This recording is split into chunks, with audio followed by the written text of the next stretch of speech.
Hi, I'm Destiny. I'm cisgendered. My pronouns are she, her, hers. My sexual identity is bisexual. I'm Andrew. My pronouns are he, his. I'm cisgendered heterosexual. We're parents of a 2-year-old little kid. How long have you been together? 3.5 years. Yeah, 3 years going on 4. A roller coaster. Yeah, honestly, it's been really hard. I think we've been like growing with each other, which is really unique.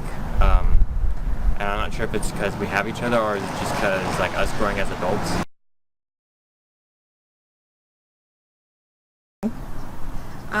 It's definitely an unlearning process, but we do prefer to allow our child the freedom of expression, so we try to influence them as little as possible.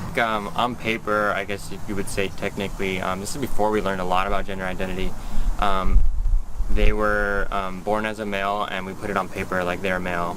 And then for the first like year and a half or 2 years, we chose their pronouns. We used to use he is, him, and we kind of alternate still now, but we do prefer that they go by they. Where a little kid was, well, there's actually 2 little kids. I think one started off first saying she, and then like their cousin was also saying like she, and then like somewhere along the way one of them figured out that Ezekiel is more masculine, and so they started using the pronoun he, but the other one kept saying she.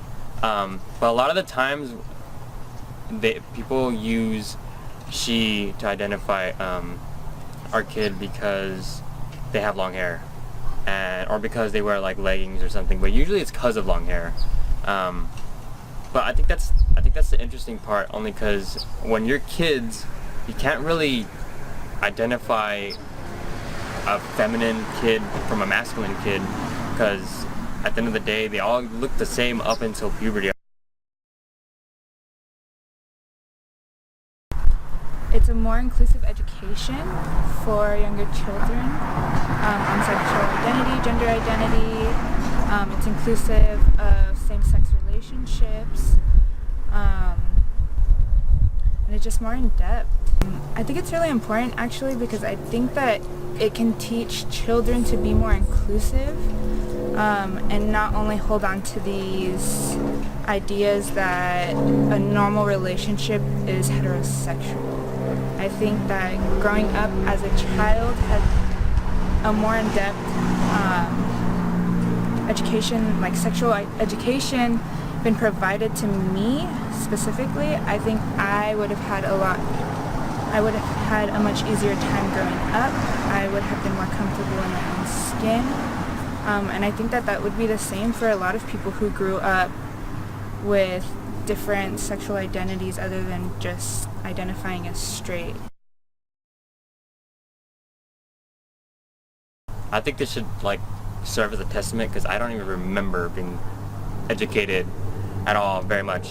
I think as far as I know, I got sexual education in middle school, and it was like maybe a few days, and we read some textbooks, showed pictures of genitalia and mother giving birth, and that's just as far as I remember. I didn't really learn too much, to be honest. Only about abstinence, nothing else. I remember strongly them forcing abstinence on us.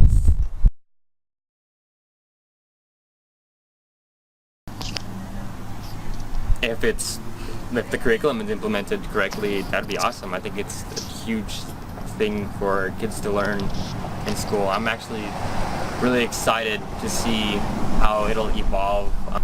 So you have no problem with your child learning about anal, oral sex, any sexual activity? Like, you're totally comfortable with them on the spectrum, learning about the spectrum?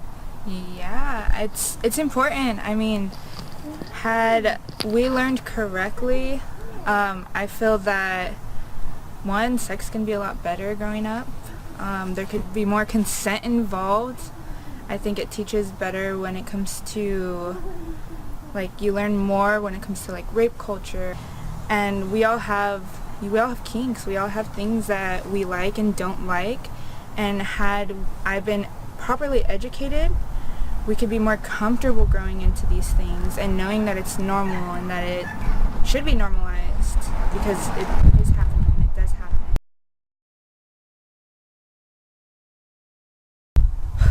Whoa. It's important because consent is needed. It's absolutely necessary for everything, even down to when you first hold somebody's hand, when you want to give them a hug, to even just asking if you can have a conversation with them about something. Because sometimes we talk about things that may be too heavy for somebody else, and they can't necessarily take on at that moment. Maybe people don't like being touched, and even if it is just a gentle hug or a gentle like hand on the shoulder, that could really trigger something in people. It can, I know me as a survivor, when people, specifically men, cisgendered men, have touched me, even just passing by me, it makes me extremely uncomfortable. It makes me feel like I want to go hide in a hole. And had there been consent there, I could have been warned. I could have saved myself that uncomfortable feeling. It's hard.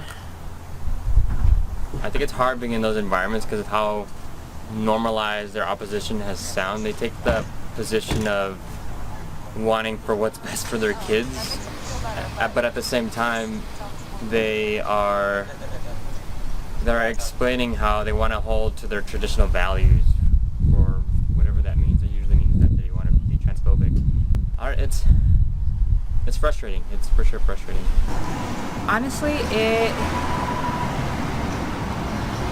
hurts me. It hurts my heart because by this point in life, you would think, or in this point in time, you would think that people have learned to be more inclusive because these identities are out there, they are real. And I want to believe that we have come pretty far, but it just, once you hear people's arguments and people's beliefs, Transphobic Tammy? it breaks your heart because, I have closely had friends who are transgender, who are queer. We even have family members who are transgender. And I know how deeply those arguments affect them and how much it hurts them.